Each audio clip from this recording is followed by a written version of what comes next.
सेवा सहयोग र सद्भावको निरन्तरता, जनताको चासो गुनासो र समस्या समाधानको साझा प्रयास एबी न्यूज पहलको अर्को एउटा नयाँ श्रृङ्खलामा स्वागत छ। आदरणीय दर्शकवृन्द, म सुशील पाण्डे। जनताको आर्थिक, सामाजिक, राजनीतिक लगायतका अधिकारलाई जनताकै घर दैलोसम्म पुर्याउनका निमित्त अपनाइएको एउटा राजनीतिक पद्धति र प्रणाली हो संघीयता।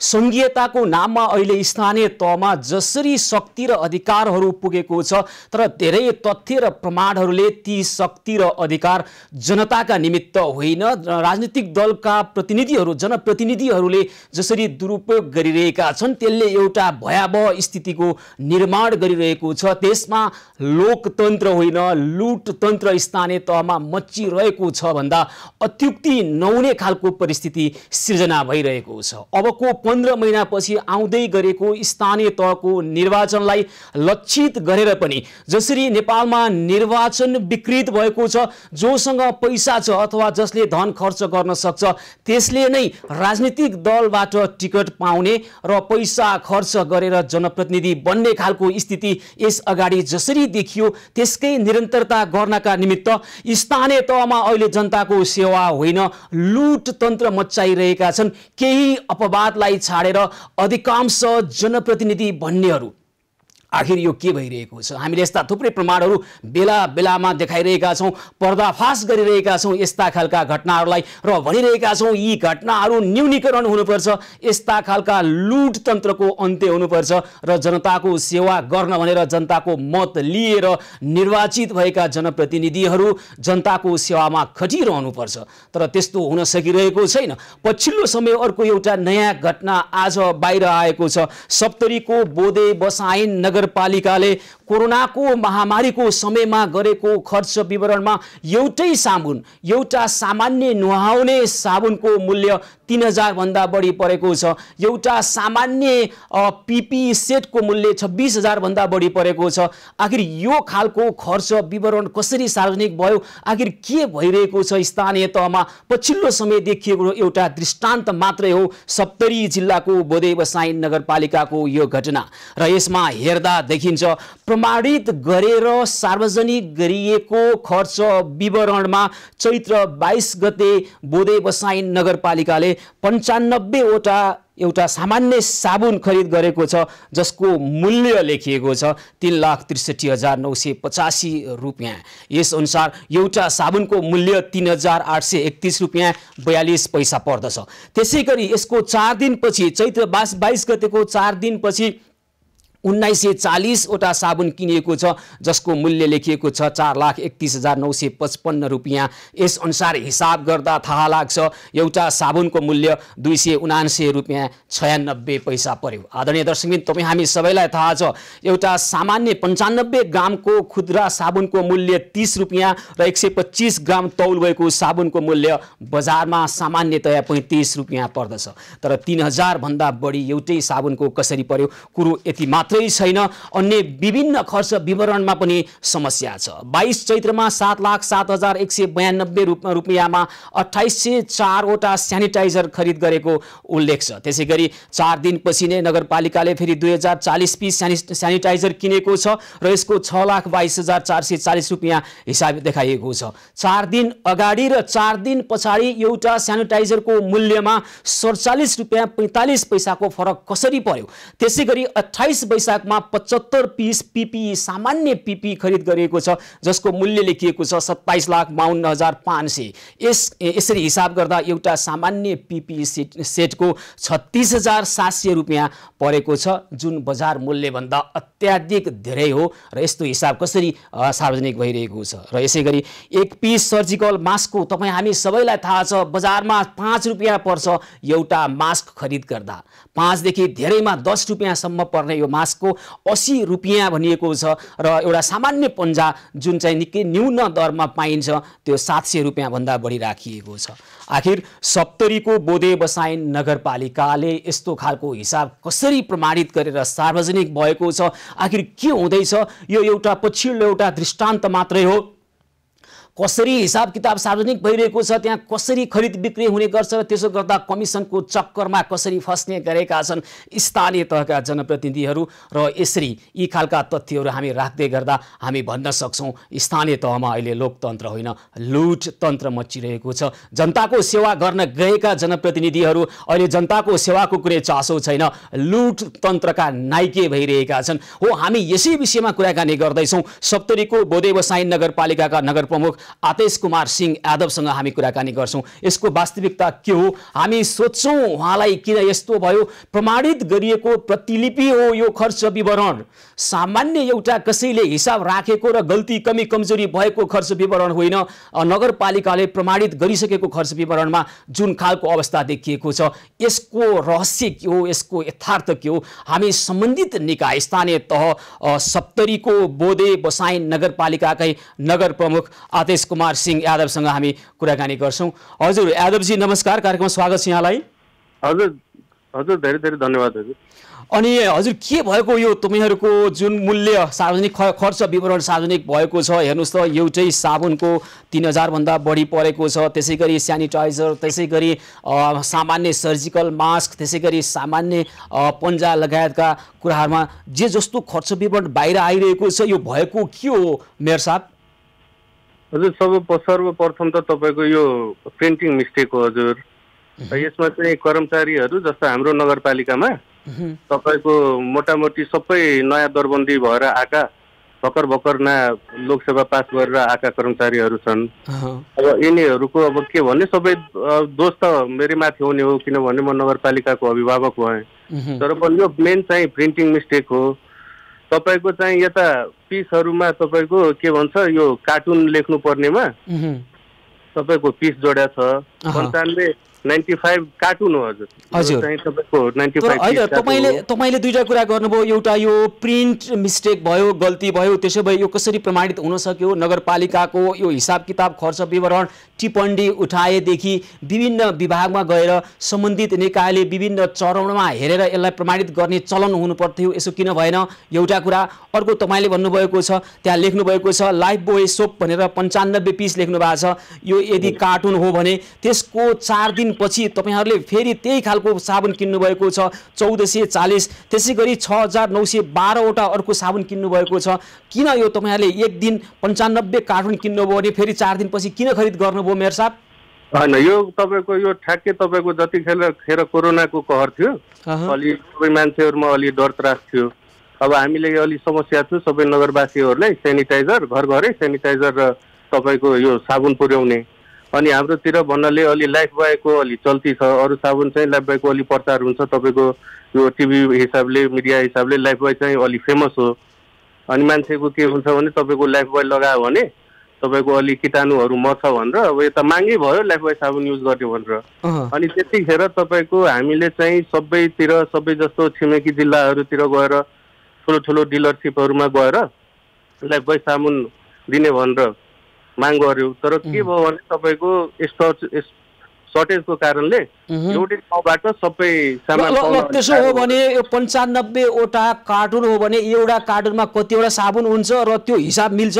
तपाईँहरूले 95 कार्टुनै भने पनि 3,63,985 भन्नुभएको छ, यहाँ मूल्य 3,63,985 भनेपछि एउटा साबुनको कति मूल्य पर्यो मेयर साहब? एउटा साबुनको तपाईँको यसमा चाहिँ 95 को चाहिँ 28 पोइन्ट समथिङ पैसा पर्यो र एउटा कार्टुनमा तपाईँको यो 144 पिस हुन्छ हजुर।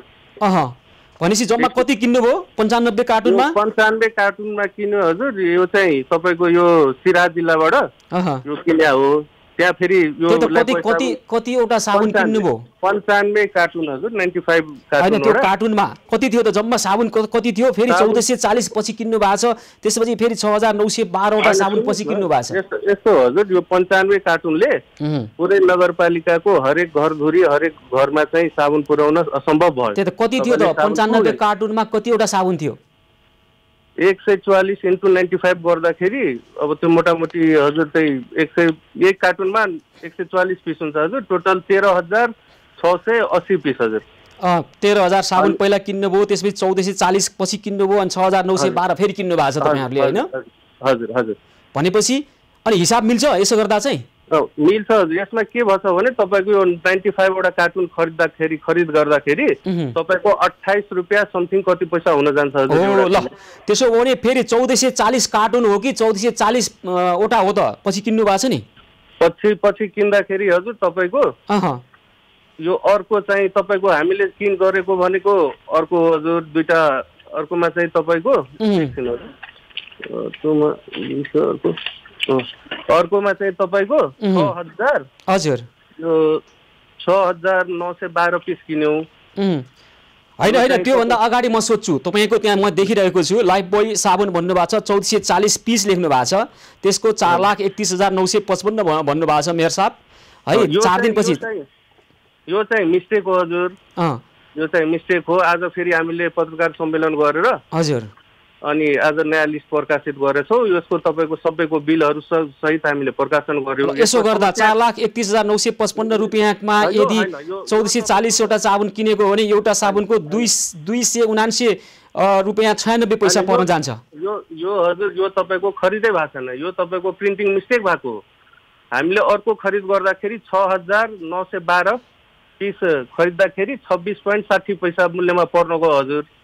अर्को चाहिँ होइन मेयर साहब कसरी हुनसक्छ? तपाईँहरूले प्रमाणित गरेको प्रतिलिपि हामी हाम्रो स्क्रिनमा देखाइरहेका छौँ हाम्रा दर्शकहरूलाई। यो कसैले खेसरा बनाएको अथवा मात्र टिप्पणी उठाएको अनौपचारिक यदि खेसरा थियो भने तपाईँले भने जस्तो प्रिन्ट मिस्टेक भयो यो भयो भनेर हामी पत्याइदिन सक्थ्यौँ, हाम्रा दर्शकहरूले पत्याउने एउटा आधार बन्थ्यो। कम्तीमा पत्याउने आधार त भनिदिनुहोस्। आधार यसमा के भयो भने हजुर तपाईँको जुन हाम्रो लेखापाल थियो सुरुमा नै हामीले चाहिँ तपाईँको यो सार्वजनिकीकरण गर्नुपर्छ है, अब छिटो छिटो अब क्वारेन्टाइनहरू सबै हटायौँ। अब कोरोनाको अब खर्चहरू पनि खासै छैन, मोटामोटी सबै खर्चहरू क्लोज भयो। अब ल अब सबै सार्वजनिक गरौँ भनेर मैले लेखापालले भनेको। लेखापाल पनि तपाईँको भर्खर नयाँ नियुक्ति पाएको आएर मान्छे हो। उसले थोरै काम गरेपछि उसको बुवाले चाहिँ तपाईँको कोरोना पोजिटिभ भयो। कोरोना पोजिटिभ भएपछि हामीले उसलाई छुट्टी दियौँ। ल अब कोरोना लाग्छ तिमी पनि अब अफिस अहिले नआऊ, तिमी गर्नुपर्छ भनेर। त्यसपछि तपाईँको आन्तरिक सहायक लेखापाल हाम्रो छन् एकजना लेखापाल आन्तरिक माधव कार्की, ऊ पनि तपाईँको भर्खरको नयाँ। उसले चाहिँ तपाईँको यो सबै कुराहरू मिलायो।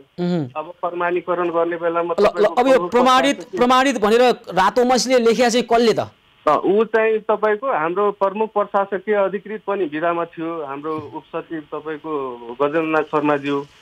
यो तपाईँको निमित्तमा अब तपाईँको एकजना कर्मचारी घनश्याम। तपाईँको कस्तो खालको नगरपालिका हो? तपाईँहरूको प्रशासनिक क्षेत्रमा काम गर्ने लेखा लगायत एकदम संवेदनशील क्षेत्रमा काम गर्ने व्यक्तिहरूको होला व्यक्तिगत रूपमा समस्या हुन सक्ला, तर तपाईँहरूले मैले फेरि दोहोऱ्याएर भन्छु एउटा खेसरा कागजमा खेसरा लेखेको भए यो प्रश्न तपाईँलाई गर्दैन थियौँ। प्रमाणित हो क्या मेयर साहब? प्रमाणित होला। अरू पनि प्रश्न छन् तपाईँसँग। अहिले अर्को एउटा प्रश्न त तपाईँलाई अहिले सोधेको बाँकी नै छ, त्यसको जवाब दिनुभएको छैन। खेसरा मात्रै भएको भए यो प्रश्न सोध्दैन थियौँ। प्रमाणित भएको छ, यो हदसम्म धेरै व्यक्तिबाट पास हुँदै हुँदै अगाडि बढ्दा पनि तपाईँहरू के हेरेर बस्नुभयो भन्ने प्रश्नको अन्त्यमा दिए हुन्छ उत्तर। यस्तो हजुर, यो चाहिँ मेरो सामु यो चाहिँ खेसरा भन्नुहोस् या प्रमाणित भन्नुहोस् होइन, यो चाहिँ मेरो टेबलमा आएको नि छैन, न तपाईँको के अरे कर्मचारी के अरे प्रमुखको टेबलमाथि नि आएको छैन। यो चाहिँ तपाईँको यो ल ठिक छ मेयर साहब। अर्को एउटा हिसाब है, तपाईँहरूले गत 22 चैत्रमा 7,07,992 रुपियाँमा 2804 वटा सेनिटाइजर खरिद गर्नुभएको उल्लेख गर्नुभएको छ। त्यस पछाडि त्यसको 4 दिनपछि फेरि 2040 वटा सेनिटाइजर किन्नुभएको छ, त्यसको मूल्य छ 6,22,440 रुपियाँ। 4 दिनको अन्तरमा 47 रुपियाँ 45 पैसाको फरक परेको छ। कसरी फरक पर्यो? होइन यसमा पनि के छ हजुर, तपाईँको सेनिटाइजर पनि डिफ्रेन्ट तपाईँको त्यो कम्पनीबाट निर्यात भएको थियो। औरा कम्पनीको आएको थियो, उसको मूल्य चाहिँ छुट्टै हुन्छ। त्यसपछि अरू कम्पनी जर्मेक्सको आएको थियो, उसको मूल्य चाहिँ अलिक फरक हुन्छ। तपाईँको एकैचोटि जति हामीलाई चाहिन्थ्यो नगरपालिकालाई, नगरपालिकाले नगरवासीहरूलाई अलि राहत स्वरूप यो साबुन र सेनिटाइजर दिने, त्यो एकैचोटि हामीले खरिद गर्न सकेनौँ। यो तपाईँको के भयो भने मार्केटमा यो सामानहरू उपलब्ध थिएन। हामीले एउटा पसलबाट एउटा डिलरबाट लिने, जति पुग्यो भने उहाँ त्यहाँबाट लिने, त्यहाँबाट अरू डिलरबाट लिने। त्यसो गर्दाखेरि 47 रुपियाँ 45 पैसा फरक पर्यो होइन त? र अर्को सुन्नुहोस् त, तपाईँहरूले 28 वैशाखमा 75 पिस पिपिई सिम्पल भनेर लेख्नु भएको छ, सामान्य पिपिई। तपाईँले 27,52,500 रुपियाँ खर्च भएको छ त्यसमा भनेको यसरी हिसाब गर्दा एउटा पिस पिपिईको सामान्यको है 36,700 रुपियाँ परेको छ। यो चाहिँ मिस्टेक हो हजुर, यसमा पनि मिस्टेक हो। मैले त पहिला नै हैन, हरेक ठाउँमा बढी मूल्य राखिएको छ अनि प्रतिलिपिलाई प्रमाणित गर्नु भएको छ अनि तपाईँ अहिले भन्दै हुनुहुन्छ मिस्टेक हो, गल्ती भयो, कसरी भयो? यदि यो कुरा मिडियामा नआएको भए गल्ती हुँदैन थियो, सदर हुन्थ्यो मेयर साहब। हैन हजुर, सदर हुन्थेन। हामीले जहिलेसम्म तपाईँको वेबसाइटमा राख्दैनौ त्यसलेसम्म सदर हुँदैन। अब अर्को एउटा सामान्य सर्जिकल मास्क 5 रुपियाँमा पाइन्छ, तपाईहरुले 80 रुपियाँ खर्च गर्नु भएको छ। हैन हैन, एउटा सामान्य पन्जाको मूल्य 700 भन्दा बढी राख्नु भएको छ मेयर साहब, यो के गरे? हैन हैन हैन हजुर, त्योहरुमा तपाईको कस्तो छ भने स्टार्टिङ फेजमा इभन तपाईहरुलाई नि जानकारी होला। तपाईको थर्मल गन जुन अहिले तपाईको त्यो 3000 5000 मा पाउँछ, त्यही थर्मल गन कोरोना समय महामारीको बेला तपाईको 25000 सम्म पाउँथ्यो। तपाईको इभन मास्कको त्यतिखेर तपाईको N95 मास्कको 1000 रुपैयाँ पर्न जान्थ्यो। हैन नि, मैले त सामान्य सर्जिकल मास्कको मूल्यको कुरा गरिरहेको छु। इभन सर्जिकल मास्कको हजुर त्यो त 80 रुपियाँ किन्नु भयो हो तपाईहरुले सामान्य सर्जिकल मास्क? 80 रुपियाँ। त्यसमा पनि तपाईको 2-3 थरीको छ। एउटा हामीले स्वयं कपडा किनेर टेलरलाई दिएर बनाएको हो, एउटा चाहिँ तपाईको खरिद गरेर पनि हो। तर प्राय गरेर तपाईको हामीले जुन नयाँ निकालेछौँ, नयाँ हामीसँग म तपाईलाई के रे जुन खरिदै बिल हुन्छ, खरिद गरेको बिल त्यो समेत पेश गर्न हामी तयार छौँ। इभन तपाईको हाम्रो त्यो के रे तपाईको ब्याङ्कको जुन ब्याङ्क स्टेटमेन्ट हुन्छ, ल कति खर्च भएको हो। यादवजी, अब यसरी गल्ती गरेर तपाईको बेइज्जत गर्ने, तपाईको नगरपालिकाको बेइज्जत गर्ने कर्मचारीलाई के गर्ने त? के भन्ने अब उहाँहरुलाई? कर्मचारी हेर्नु, कर्मचारीहरु निजामती कर्मचारी हो, संघले चलाउने कर्मचारी हो, स्थानीय तहको त्यति साह्रो हैसियत छैन, अधिकार दिया छ। म उनीहरुमाथि कुनै एक्सन पनि लिन सक्दैनौ। बरु यहाँबाट चिठी लेखेर बरु म तपाईको मन्त्रालय पठाउन सक्छु, यस्तो समस्या भयो। त्यसमा पनि के भएको छ, यिनीहरु सबै नयाँ कर्मचारी हो।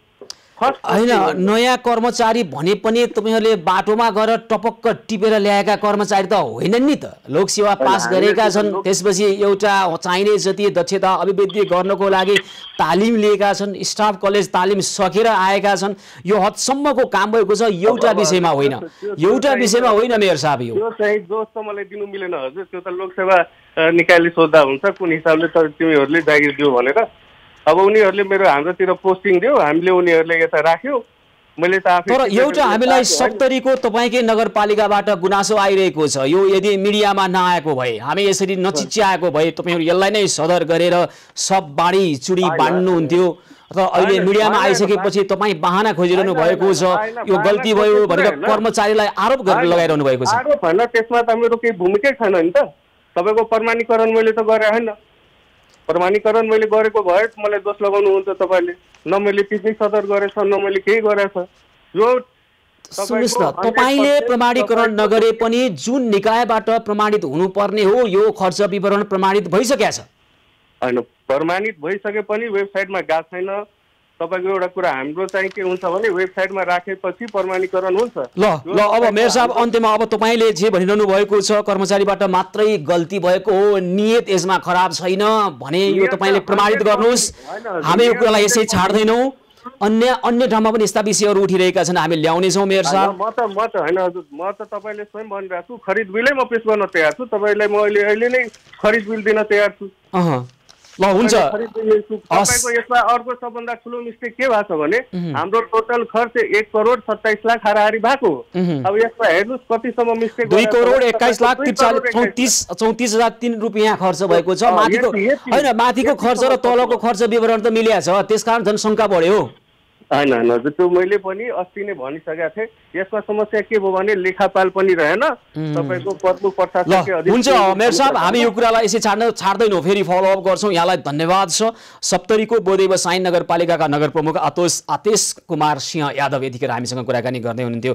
र त्यहाँ जसरी एउटा साबुनको 3000 भन्दा बढी मूल्य राखेर खर्च विवरण प्रमाणित गरिएको छ, यो विषयलाई हामी यसै छाड्ने छैनौँ। र उहाँले जे भनिरहनु भएको छ यो नियत बस होइन, मात्र गल्ती गल्ती कमी कमजोरी भएको छ र सच्याइन्छ भन्नुभएको छ। औ यसरी कतिपय स्थानीय तहमा जुन खालको हिसाब किताब देखाएर त्यहाँ प्रमलुट गर्ने काम भइरहेको छ, मिडियामा आइसकेपछि सार्वजनिक भइसकेपछि गल्ती कमी कमजोरी भयो सच्याउँछौँ भन्ने गर्नुहुन्छ उहाँहरू। यदि भित्रभित्रै केही भइरहेको रहेछ भने त्यहाँ लोकतन्त्र होइन लुटतन्त्रको अभ्यास भइरहेको छ। त्यसकारण हामी हाम्रा दर्शकहरूलाई पनि आग्रह गर्छौँ, तपाईँको नगरपालिका, तपाईँको गाउँपालिका, तपाईँको वडामा तपाईँले तिरेको करबाट उठेको राजस्वमा के भइरहेको छ, त्यो सही ठाउँमा सही ढङ्गबाट खर्च भएको छ कि छैन तपाईँले हेर्ने अधिकार तपाईँलाई छ र तपाईँले हेर्नुहोस् र त्यहाँ समस्या आयो भने हामीलाई सम्झनुहोस्। हामी कसैप्रति पनि आग्रह पूर्वाग्रह नराखिकन जे छ त्यही देखाउँछौँ र पारदर्शी ढङ्गबाट स्थानीय तहबाट अहिले तहले जे गरिरहेको छ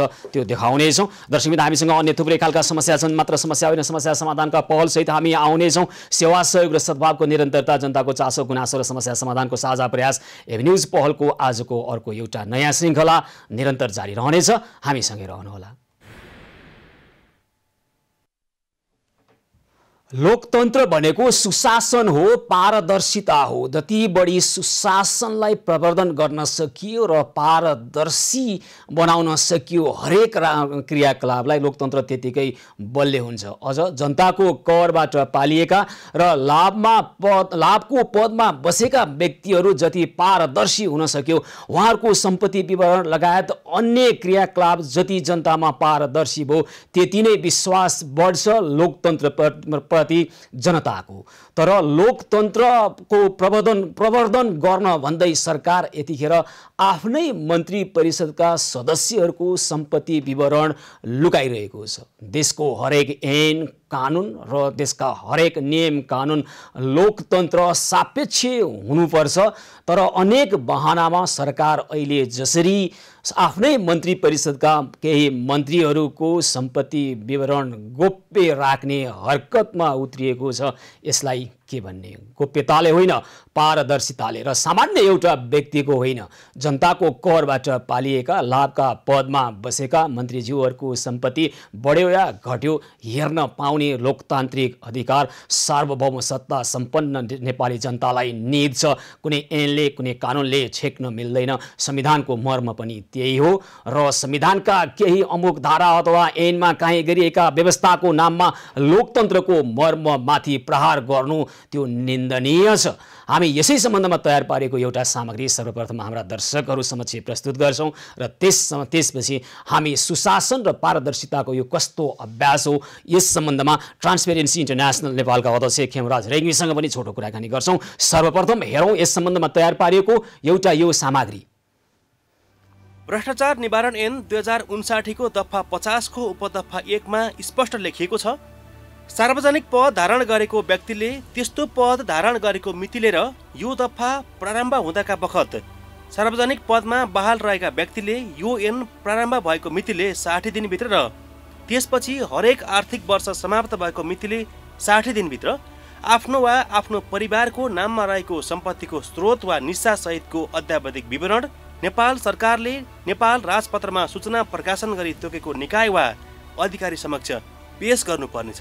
तर अहिले प्रधानमन्त्री तथा मन्त्री परिषदका बहुमत सदस्यहरूको सम्पत्ति गुपचुप राखिएको छ। प्रधानमन्त्री केपी ओली नेतृत्वको मन्त्री परिषद 22 सदस्यीय छ। 22 सदस्यीय मन्त्री परिषद मध्ये 9 जना मन्त्री र 3 जना राज्य मन्त्रीको सम्पत्ति विवरण अहिलेसम्म पनि सार्वजनिक भएको छैन। 2076 साल मङ्सिर 4 गते हृदेश त्रिपाठी संघीय मामिला तथा सामान्य प्रशासन मन्त्री, घनश्याम भुसाल कृषि तथा पशुपन्छी विकास मन्त्री, वसन्त नेमवाङ भौतिक पूर्वाधार तथा यातायात मन्त्री, रामेश्वर राय यादव श्रम मन्त्री, लेखराज भट्ट उद्योग वाणिज्य तथा आपूर्ति मन्त्रीमा नियुक्त भएका थिए। यसैगरी व्यापारी मोतीलाल दुगड, नवराज राउत र रामवीर मानन्दरले राज्य मन्त्रीको जिम्मेवारी पाएका थिए। उनीहरूले त्यसको भोलिपल्ट अर्थात् मङ्सिर 5 गते राष्ट्रपति समक्ष शपथ खाएर आफ्नो कार्यभार सम्हालेका थिए। उनीहरू मन्त्री राज्य मन्त्री भएको वर्ष दिन पुरा भइसकेको छ, तर उनीहरूको सम्पत्ति विवरण भने अहिलेसम्म सार्वजनिक नगरी गोप्य नै राखिएको छ। हेर्नुहोस् मन्त्रीहरूको सम्पत्ति विवरण सार्वजनिक गर्ने सरकारको आधिकारिक वेबसाइट। यसैगरी 2075 साल साउन 18 गते भानुभक्त ढकाल कानुन न्याय तथा संसदीय मामिला मन्त्रीमा नियुक्त भएका थिए। त्यसको झण्डै 1 वर्षपछि अर्थात् 2076 साल साउन 15 गते योगेश भट्टराई संस्कृति पर्यटन तथा नागरिक उड्डयन मन्त्रीमा नियुक्त भएका थिए। भानुभक्त ढकाल मन्त्री भएको 27 महिना र योगेश भट्टराई मन्त्री भएको 15 महिना बितिसक्दा पनि उनीहरूको सम्पत्ति विवरणबारे जनताले जानकारी पाउन सकेका छैनन्। प्रतिनिधि सभाको उपसभामुखबाट गत वर्ष माघमा राजीनामा दिन बाध्य बनाइएपछि शिवमाया तुम्बा आम्फेलाई 2076 साल फागुन 5 गते कानुन, न्याय तथा संसदीय मामिला मन्त्रीमा नियुक्त गरिएको थियो। ऐन अनुसार 2077 साल वैशाख 5 गतेभित्र तुम्बा आम्फेले सम्पत्ति विवरण बुझाएर सार्वजनिक गरिसक्नु पर्थ्यो। तर उनको सम्पत्ति विवरण प्रधानमन्त्री तथा मन्त्री परिषदको कार्यालयको वेबसाइटमा प्राप्त भएको मात्र उल्लेख गरिएको छ। तर वेबसाइटमा प्रधानमन्त्री ओली, उप प्रधानमन्त्री ईश्वर पोखरेल, गृहमन्त्री रामबहादुर थापा, परराष्ट्र मन्त्री प्रदीप गेवाली, शिक्षा, विज्ञान तथा प्रविधि मन्त्री गिरिराज मणि पोखरेल, ऊर्जा मन्त्री वर्षमान पुन, वन मन्त्री शक्तिबहादुर बस्नेत, युवा तथा खेलकुद मन्त्री जगत बहादुर विश्वकर्मा, भूमि व्यवस्था मन्त्री पद्मकुमारी अर्याल र खानेपानी मन्त्री बिना मगरको सम्पत्ति विवरण सार्वजनिक गरिएको छ। तर सार्वजनिक विवरणमा 2 आर्थिक वर्षको सम्पत्ति विवरण भने अद्यावधि गरिएको छैन। यो बीचमा उनीहरूको सम्पत्ति कति बढ्यो वा घट्यो जनता जानकारीबाट विमुख छन्। वेबसाइट खोले लगत्तै देखिन्छ सम्माननीय प्रधानमन्त्री लगायत सबै माननीय मन्त्रीज्यूहरूको आर्थिक वर्ष 2076-77 को सम्पत्ति विवरण समेत मन्त्री परिषद बैठक शाखामा प्राप्त भएको छ। 2074 साल फागुन 3 मा केपी ओली प्रधानमन्त्री बनेपछि उनी नेतृत्वको मन्त्री परिषदका सदस्यहरूले पनि सुरुमा सम्पत्ति विवरण सार्वजनिक गरेका थिए। ऐनमा सम्पत्ति विवरण सार्वजनिक गर्नैपर्छ भन्ने बारे बाध्यकारी व्यवस्था गरिएको छैन। ऐनमा तोकेको निकाय वा अधिकारी समक्ष सम्पत्ति विवरण पेश गर्नुपर्नेछ भन्ने मात्र उल्लेख छ। ऐनको यही दोहोरो अर्थ दिने 2 अर्थी प्रावधानको फाइदा उठाएर मन्त्री परिषद सदस्यहरूको सम्पत्ति विवरण गुपचुप राख्न थालिएको हुन सक्छ। तर जनताका करबाट पालिएका जनताको लागि भन्दै लाभको पदमा बसेकाहरूको सम्पत्ति विवरण जान्न पाउनु लोकतन्त्रमा नागरिकको न्यूनतम अधिकार हो। पञ्चायत कालदेखिका सरकारले सम्पत्ति विवरण सार्वजनिक गर्दै आएका थिए। तर सुशासन र पारदर्शिताको अर्थ दिन नभुल्ने ओली सरकारले के कारणले मन्त्रीहरूको सम्पत्ति विवरण गुपचुप राख्न सुरु गरेको हो कुरा बुझ्न भने त्यति कठिन छैन। लोकतन्त्र भनेको पारदर्शिताको कार्यान्वयन गर्ने तन्त्र हो। जनताले हरेक कुरा आफैले हेरेर बुझेर जाँचेर एउटा निष्कर्षमा पुग्न पाउनुपर्ने अवसर हो र सुशासन र पारदर्शिता लोकतन्त्रको न्यूनतम मर्म हो, न्यूनतम आधार हो। सुशासन भएन भने, पारदर्शिता भएन भने, गुपचुप राख्न थालियो, हरेक कुरा गोप्य राख्न थालियो भने त्यहाँ आशंका बढ्न थाल्छ, त्यहाँ रहस्यको विषय बन्न सक्छ सम्बन्धित विषय। त्यसकारण पारदर्शिता लोकतन्त्रको स्वास्थ्यको लागि घातक छैन। पारदर्शिता गरिएन भने, अपारदर्शिता बनाइयो भने चाहिँ लोकतन्त्रको स्वास्थ्यमा त्यसले निकै घात गर्ने गर्छ। र अहिले अपारदर्शी बन्दैछ मन्त्रीज्यूहरूको सम्पत्ति विवरण। किन यसो हुँदैछ? ऐनमा लेखिएको 2 अर्थ दिने एउटा यही खालको शब्दावलीकै कारणले के अहिलेको सरकारले मन्त्री परिषदका सदस्यहरूको सम्पत्ति विवरण प्राप्त भएको मात्रै भनेर जनतालाई सार्वजनिक नगर्न थालेको हो त? यस बारेमा र यसले पार्ने अर्थ अथवा यसले दिने सङ्केत अथवा यसले अहिलेको राजनीतिक पद्धतिलाई पार्ने प्रभाव के हुन सक्छ, यसलाई जनताले कसरी बुझ्ने, यो सम्बन्धमा हामी कुराकानी गर्दैछौँ। ट्रान्सपेरेन्सी इन्टरनेसनल नेपालका अध्यक्ष खेमराज रेग्मी हामीसँग प्रत्यक्ष सम्पर्कमा हुनुहुन्छ। हजुर खेमराजी नमस्कार, कार्यक्रममा स्वागत छ यहाँलाई। धन्यवाद छ। अब लोकतन्त्र भनेको सुशासन हो, पारदर्शिता हो भनिन्छ हैन? र पछिल्लो समय नेपालका मन्त्री परिषदका सदस्यहरूको सम्पत्ति विवरण प्राप्त भएको मात्रै लेख्ने गरिएको छ सम्बन्धित वेबसाइटमा हेर्दा, र जनताले जान्न पाएका छैनन् कति सम्पत्ति थियो, कति बढ्यो कि घट्यो कि प्रत्येक वर्ष। यो परिस्थितिको सिर्जनालाई के भन्ने खेमराजजी? सामान्यतया अब के छ भन्नु होला भन्दाखेरि चाहिँ कुनै पनि सार्वजनिक पद धारण गरेको व्यक्तिले त्यो पद धारण गरेको 60 दिनभित्र आफ्नो वा आफन्तहरूको चाहिँ नाममा भएको सम्पत्ति विवरण चाहिँ तोकिएको निकायमा चाहिँ बुझाउनु पर्छ। र परम्परा अनुसार के छ भन्दाखेरि चाहिँ मन्त्री परिषदका सदस्यहरूले आफ्नो सम्पत्ति विवरण मन्त्री परिषद सचिवालयमा चाहिँ बुझाउनु पर्ने हुन्छ। हामीले अहिले के देखियो भन्नु होला भने आर्थिक वर्ष 76-77 को सम्पत्ति विवरण चाहिँ कतिपय मन्त्रीहरूले चाहिँ बुझाउनु भएको र कतिपयले चाहिँ नबुझाएको स्थिति देखिन्छ। र यो आर्थिक वर्ष चाहिँ 77-78 को चाहिँ प्राय कसैले पनि बुझाएको चाहिँ उहाँहरूको चाहिँ त्यो अब वेबसाइट छ त्यसमा चाहिँ देखिएको छैन। प्राप्त भएको मात्रै लेखिएको छ। यदि त्यहाँ प्राप्त भएको मात्रै लेख्नु थियो भने मात्र त्यति किन लेख्नु हैन? अब पारदर्शिताको अर्थी दिन नभुल्ने यो सरकारले मन्त्री परिषदकै सदस्यहरूको सम्पत्ति चाहिँ गुपचुप राख्नुपर्ने कारण के होला? यसको लोकतान्त्रिक कारण क्या? यसको एउटा लजिक भन्छ नि, एउटा तर्क के त? त्यो साँच्चै हो त्यसो गर्दा देशलाई, राष्ट्रलाई, सम्बन्धित मन्त्रीहरूलाई फाइदा हुन्छ भने गरौँ, होइन भने यो अभ्यासको सुरुवातको कारण, यसको भित्रीको निहितार्थ के हुन सक्छ? अब कानुनको चाहिँ मनसा के हो भनेदेखिलाई चाहिँ कुनै पनि व्यक्ति चाहिँ ओहदामा गइसकेपछि उसले चाहिँ अनियमित तरिकाले चाहिँ सम्पत्ति जोड्न सक्छ। त्यसो हुँदाखेरि त्यो चाहिँ भ्रष्टाचारजन्य काम गरेर जोडे कि जोडेन भनेर थाहा पाउनको लागि ऊ चाहिँ सार्वजनिक पद धारण गर्नुभन्दा पहिला उसको चाहिँ कति सम्पत्ति थियो र पछि चाहिँ कति सम्पत्ति चाहिँ उसले जोड्यो। त्यसो हुनाले त्यसको तुलना गरेर यदि पछि जोडेको सम्पत्ति चाहिँ अस्वाभाविक ढङ्गले चाहिँ बढेको देखियो भने त्यहाँ चाहिँ भ्रष्टाचार भएको छ भन्ने अनुमान गरेर त्यो आधारमा चाहिँ भ्रष्टाचारमा चाहिँ कारबाही गर्न सकिने भनेर यो व्यवस्था मिलाएको हो। अब देखि नै पाएन भने मैले एउटा कुरा जोडेँ खेमराजी, यहीँनिर तपाईँले देखियो भने भ्रष्टाचार निवारण ऐन अनुसार कारबाही प्रक्रियामा जाने, यहाँ त देखि नै पाएन। देखिएका भ्रष्टाचारका ठुला ठुला काण्डहरू नागरिक स्तरबाट, जनस्तरबाट, सामाजिक सञ्जालमा र मिडियाले चिच्याउँदै त यहाँ भ्रष्टाचारै भएको छैन भनेर चोख्याउने काम भएको छ भने यसरी लुकाउँदा, अपारदर्शी बनाउँदा यसले त झन् भित्रभित्र के भइरहेको छ नभएको भए पनि त्यहाँ विभिन्न आशंका हुने भयो। हुनको लागि त झन् मलिलो उर्मर माटो पो यसले सिर्जना गर्ने भयो नि त। अब के छ भनेदेखिलाई चाहिँ हाम्रो संविधानको चाहिँ मौलिक अधिकारमा अब यहाँ हामीले चाहिँ अब कानुनी राज्यमा अब रुल अफ ल भएको ठाउँमा चाहिँ कानुनभन्दा बाहिर जान सकिने स्थिति हुँदैन। अब कानुनले चाहिँ तोकिए बाहेक चाहिँ कुनै पनि व्यक्तिको चाहिँ गोपनीयता, मैले एउटा सामान्य व्यक्तिको कुरा गरेका छैन नि, लाभको पदमा बसेका, सार्वजनिक पद धारण गरेर जनताको करबाट पालिएका व्यक्ति एउटा कुरा खेमराजी, अर्को चाहिँ हरेक ऐन कानुन भनेको लोकतन्त्र सापेक्ष हुनु पर्दैन? होइन सुन्नुहोस्, अब चाहिँ के भनेदेखिलाई चाहिँ अब यो नयाँ चाहिँ अब यो भ्रष्टाचार निवारण ऐन चाहिँ संशोधन हुँदैछ। अब त्यसमा यी कुराहरू पार्नको लागि चाहिँ जनस्तरबाट चाहिँ दबाब सिर्जना हुनुपर्छ। त्यही त ऐनले त सार्वजनिक नगर्नु कहाँ भन्या छ र? ऐनले त सार्वजनिक नगर्नु त भन्या छैन। होइन कानुनमा के भन्या छ भने उनीहरूले पेश गरेको सम्पत्ति विवरण चाहिँ गोप्य रहने छ भनी छ। त्यो भ्रष्टाचार निवारण ऐनमै त्यो व्यवस्था छ। तर हाम्रो भनाइ के हो भने एउटा चाहिँ असल परम्परा के स्थापित भएको छ भने त्यो कानुनी व्यवस्था हुँदाहुँदै पनि सबै सार्वजनिक पद धारण गरेका व्यक्तिहरूले 60 दिनभित्र चाहिँ सम्पत्ति विवरण पेश गर्ने र त्यो चाहिँ त्यो सबै बाहिर चाहिँ पारदर्शी गराउने। हजुर होइन खेमराजी, हाम्रा यी कानुनहरूलाई नै लोकतन्त्रको कसीमा घोड्दैछु म त।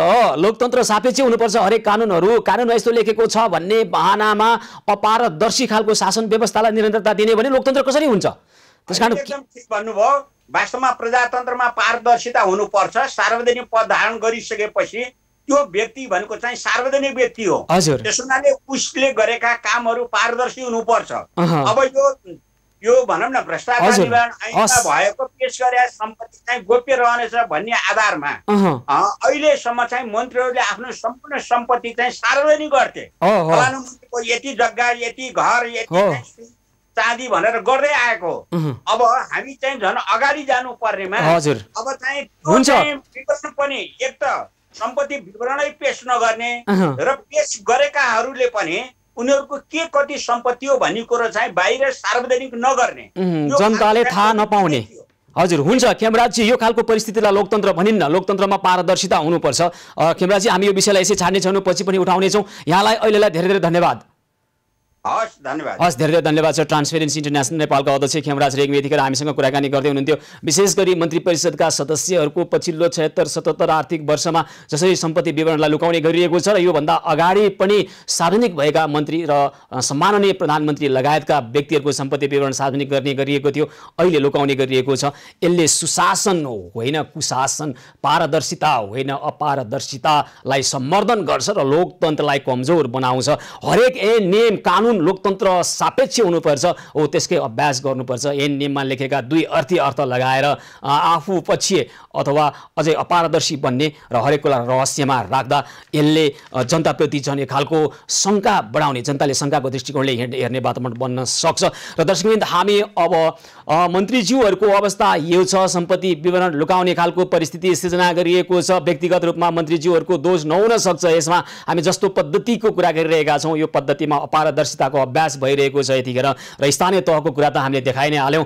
अब निजी क्षेत्र आफूलाई प्रतिष्ठित तथाकथित प्रतिष्ठित व्यावसायिक घराना भन्नेहरू के गरिरहेका छौँ, हामी प्रत्येक दिन एउटा एउटा श्रृङ्खला हामी देखाउने गरेका छौँ। आज विशाल ग्रुपको अर्को एउटा श्रृङ्खला, म्याद गुज्रिसकेका खानेकुराहरूलाई नयाँ म्याद थपेर कहाँ बेच्दछ त विशाल ग्रुपले? तपाईँ कहाँ कहाँ गएर खरिद गर्न सक्नुहुन्छ? ती कुहिएका कुराहरू कहाँ कहाँ गएर खरिद गरेर खानुभयो अहिलेसम्म हेर्नुहोस्। यस सम्बन्धमा तयार पारेको एउटा सामग्री हामी केही समयपछि हामी हाम्रा दर्शकका समक्ष प्रस्तुत गर्छौँ। त्यसै गरी अर्को एउटा अहिले विश्वका विभिन्न सरकारहरूले अथवा राज्यहरूले अथवा विश्वका विभिन्न देशमा कोरोनाको भाइरसको विरुद्धका खोपहरू आइरहेका छन्। अब नेपालले के तयारी गरेको छ, के गर्न सक्छौँ हामी, कस्तो तयारी गर्नुपर्छ ती खोपहरू नेपाल ल्याएर नेपाली जनतालाई लगाउनका निमित्त, यस सम्बन्धमा पनि हामी कुराकानी गर्छौँ। सेवा सहयोग र सद्भावको निरन्तरता, जनताको चासो गुनासो र समस्या समाधानको साझा प्रयास एभेन्यूज पहल निरन्तर जारी रहनेछ।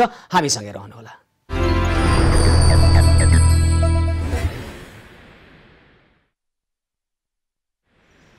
एउटा तथाकथित प्रतिष्ठित व्यावसायिक घराना जो विदेशमा कुहिएका खाद्य पदार्थ नयाँ म्याद राखेर नेपाली जनतालाई बेचिरहेको छ र यसको निरन्तरता दिइरहेको छ र कहाँ कहाँ बेच्छ, कुन खालको श्रृङ्खलाको निर्माण गरेको छ, कहाँबाट खरिद गरेर कहाँ बिक्री गरिन्छ त यस्ता कुहिएका खाद्य पदार्थहरू र यसको निरन्तरता कसरी भइरहेको छ, यस सम्बन्धमा तयार पारिएको विशाल ग्रुपको अनियमितता श्रृङ्खला नम्बर 5 हामी प्रस्तुत गर्छौँ हाम्रा दर्शकहरूलाई। हेर्नुहोस् विशाल ग्रुपको अनियमितता श्रृङ्खला नम्बर 5। नेपाली व्यावसायिक जगतमा ठुलो खेलाडीका रूपमा चिनिन्छ विशाल ग्रुप। यसको international trade, banking and finance, automobiles, उत्पादनमूलक उद्योग र शिक्षामा लगानी रहेको छ। अशोक अग्रवाल प्रबन्ध निर्देशक रहेको यो विशाल ग्रुपको सञ्जालले अमेजन डिस्ट्रिब्युटर्स, आयान डिस्ट्रिब्युटर्स र अन्य गोप्य गैर कानुनी सङ्गठन मार्फत अन्तर्राष्ट्रिय बजारमा मिति सकिएका कुहिन लागेका खाद्य वस्तुको नेपालमा आयात गरी सकिएको मिति मेटेर नयाँ नक्कली मिति राखी नेपाली बजारमा पठाइराखेको छ।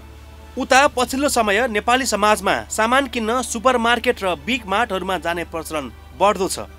धेरै बार्गेनिङ गर्नु नपर्ने, सामान मिलाएर सफा तरिकाले राखिने भएकोले र बिग मार्टमा राखिने सबै वस्तु ताजा फ्रेस हुन्छन् भन्ने भ्रमले अहिले मानिसहरू सुपरमार्केट र बिग मार्टहरूमा जान बढी रुचाउँछन्। काठमाडौँमा चलेको यस्तै एउटा मार्ट हो बिग मार्ट। नेपालभर झन्डै 50 भन्दा धेरै स्टोरहरू रहेको बिग मार्टमा खाद्य सामग्रीहरू पनि उत्तिकै आकर्षक गरी राखिएका हुन्छन्। तर अहिले विशाल ग्रुपको धन्दाले एउटा प्रश्न जन्मिएको छ। उपभोक्ताको स्वास्थ्यको लागि बिग मार्टमा खाद्य सामग्री किन्न जानु कति ठिक? प्रश्न जन्मिनुको मुख्य कारण हो बिग मार्टमा राखिने धेरैजसो खाद्यान्नहरू व्यापारिक समूह विशाल ग्रुपकै हुन्।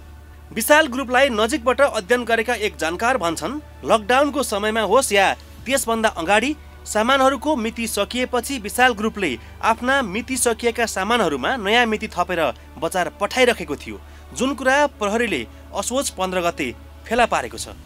उता आफ्नो बदमासी सार्वजनिक भएपछि विशाल ग्रुपले आफ्नो वेबसाइट बन्द गर्नुको साथै सामाजिक सञ्जालमा पनि आफ्ना विषयमा कुराहरू सेयर गर्न छाडेको छ। तर प्रहरीले छापा मार्नु अघिका दिनहरूमा विशाल ग्रुपले म्याद गुज्रिएका सामानहरूमा नयाँ मिति राखेर कहाँ पठाएको थियो होला? अचम्म मान्नु पर्दैन।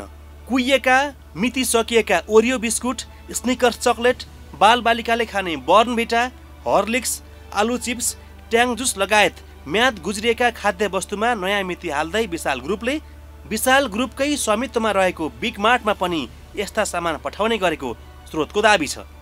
अहिले सहरी क्षेत्रमा अत्याधिक ग्राहकको भिड रहने बिग मार्टमा विशाल ग्रुपको 40% लगानी छ। आफ्नो सेयर रहेको बिग मार्टमा रहने अधिकांश खाद्य सामग्री विशाल ग्रुपकै हुन्। यो बाहेक करिब आधा दर्जन अरू सुपर मार्केटमा पनि विशाल ग्रुपको सेयर रहेको जानकारहरू बताउँछन्। उता नेपाली बजारमा किनिने अधिकांश खाद्य वस्तुको आयात विशाल ग्रुपले गर्ने गरेको वाणिज्य विभागको स्रोतले पनि जनाएको छ। अशोक अग्रवाल प्रबन्ध निर्देशक रहेको विशाल ग्रुपले मिति सकिएका, कुहिएका, विष बन्ने चरणमा पुगेका ओरियो biscuit, sneakers chocolate, Bournvita, Horlicks, आलु चिप्स, ट्याङ जुस लगायत मिति सकिएका यावत खाद्य पदार्थमा नक्कली मिति राख्दै बजार पठाएर विशाल ग्रुपले लाखौं निर्दोष बालबालिकालाई रोगको शिकार बनाइराखेको छ। नेपाली जनता अभिशप्त छन् यस्तै कुराहरूलाई बेहोर्नका लागि र निरन्तर बेहोरिरहेका छन्। हामी बारम्बार देखाइरहेका छौँ विशाल ग्रुपको यो हरकत कारबाही गर्ने कुनै छाँटकाँट छैन। अहिले नै नेपाली जनता अब खान बाध्य छन्। विष खरिद गरेर र विष बेच्ने विशाल ग्रुप अहिले कानुनको दायरामा आउनबाट उन्मुक्ति पाइरहेको छ। हामी निरन्तर फलोअप गरिरहनेछौँ, देखाइरहनेछौँ हाम्रा दर्शकहरूलाई वास्तविकता र कानुनी दायरामा ल्याएरै छाड्नेछौँ नेपाली जनतालाई विष खुवाउने व्यक्तिहरूलाई। र दर्शकबिन यतिखेर कोरोना संक्रमणको जोखिम नेपालमा बढिरहेको छ र विश्वका विभिन्न औषधि उत्पादन गर्ने कम्पनीहरूले खोपहरू पत्ता लगाइरहेका खबर आउँदा कहिले आइपुग्ला ती खोपहरू नेपालमा, कुन चाहिँ खोप उचित होला नेपालको हावापानीमा, नेपाल जस्तो भौगोलिक विकटता भएको मुलुकमा एक ठाउँबाट अर्को ठाउँमा ढुवानी गर्नका निमित्त कस्ता खोप हामीले ल्याउनको लागि कसरी तयारी गर्न सक्छौँ र कुन खोप उपयुक्त हुन्छ।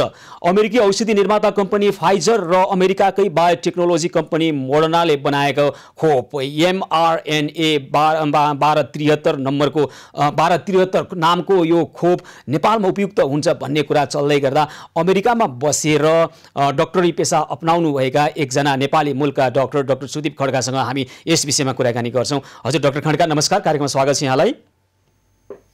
हजुर नमस्कार। अब अहिले अमेरिकाको दुईवटा कम्पनीले बनाएका खोपहरूको चर्चा विश्व बजारमा छ। नेपालले चाहिँ कुन चाहिँ खोप ल्याउनका निमित्त तयारी गर्नुपर्छ, त्यसको लागि कुन चाहिँ खोप उपयुक्त होला, नेपालको वातावरण हावापानी र जुन चिसोमा राख्नुपर्छ भनिएको छ -70 डिग्रीदेखि लिएर अहिले अर्को मोडर्ना कम्पनीले बनाएको चाहिँ करिब 2 देखि 8 डिग्री सेल्सियसमा राख्न सकिने कुरा पनि आएको छ। नेपालले के गर्नुपर्छ, कुन खोप ल्याउनको लागि तयारी गर्नुपर्छ, कुन उपयुक्त होला, के होला? हजुर अहिले अब यो हामीसँग प्रिलिमिनरी अब यो डेटाहरू चाहिँ आइसकेको छ। यो दुवै खोपहरू चाहिँ आरएनए प्रविधिमा आधारित हुन्, जसमा चाहिँ भाइरसकै त्यो जुन चाहिँ जिन हुन्छ त्यही अनुसार आरएनए बनाएर त्यसलाई चाहिँ खोपको रूपमा प्रयोग गर्नुपर्छ। यी दुवै खोपहरूलाई चाहिँ अत्यन्तै चिसोमा राख्नुपर्ने।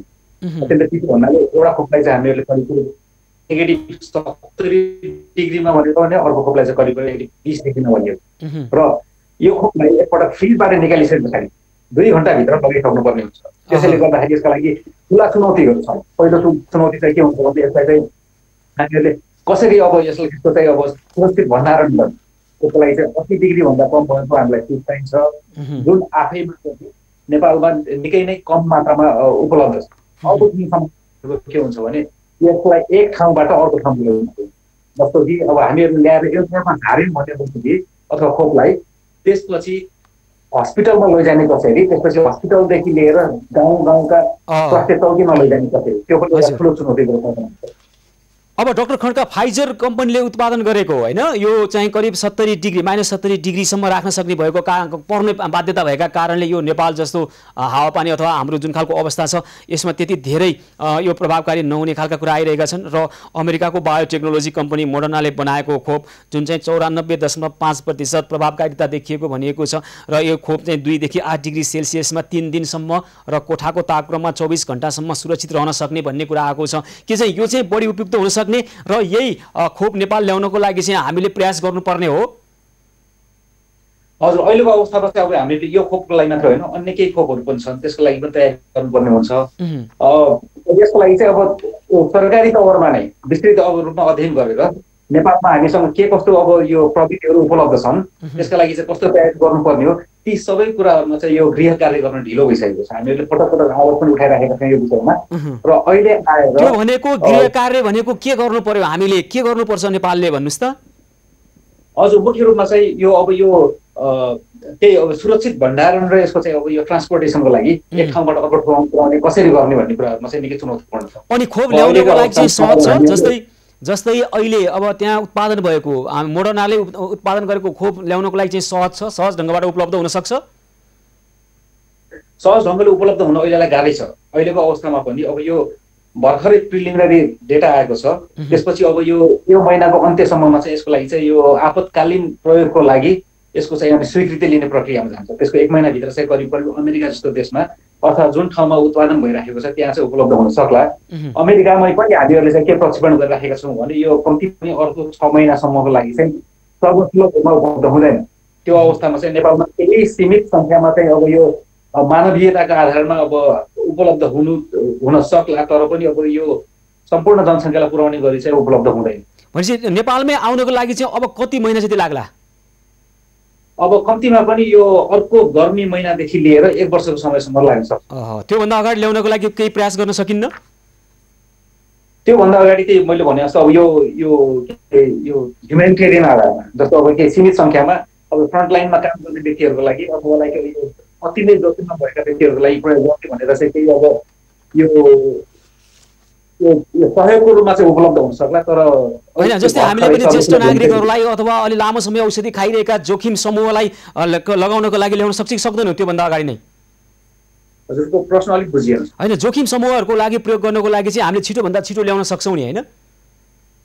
हजुर, तर त्यसको लागि चाहिँ सबैभन्दा हामीले तयारी गर्नुपर्ने हुन्छ। जस्तो अब भयो नि, अब खोप कहिले आउला भनेर यदि खोप आइहालेको खण्डमा पनि हामीहरूकोमा चाहिँ उपलब्ध प्रविधि छैन भने खोपको लागि फेरि त्यो एउटा मात्र होइन, हामीले फ्रिजरको कुरा गरिरहेका छौँ, फ्रिजरको मात्र होइन कुरा हुन्छ। डाक्टर सुदीप खड्का, समय अभावका कारणले मैले तपाईँसँग कुराकानी छुट्याएँ। त्यसैगरी हामी नेपाल स्वास्थ्य अनुसन्धान परिषदका सदस्य सचिव डाक्टर प्रदीप ग्यावालीसँग हाम्रो तयारी के छ, के गर्नुपर्छ, यो समयमा हामीले कसरी सदुपयोग गर्ने र छिटोभन्दा छिटो जोखिम समूहलाई भनेर पनि लगाउनका निमित्त यो खोप कसरी ल्याउने भन्ने सम्बन्धमा हामी पुनः कुराकानी गर्नेछौँ। डाक्टर सुदीप खड्का, यहाँलाई धेरै धेरै धन्यवाद।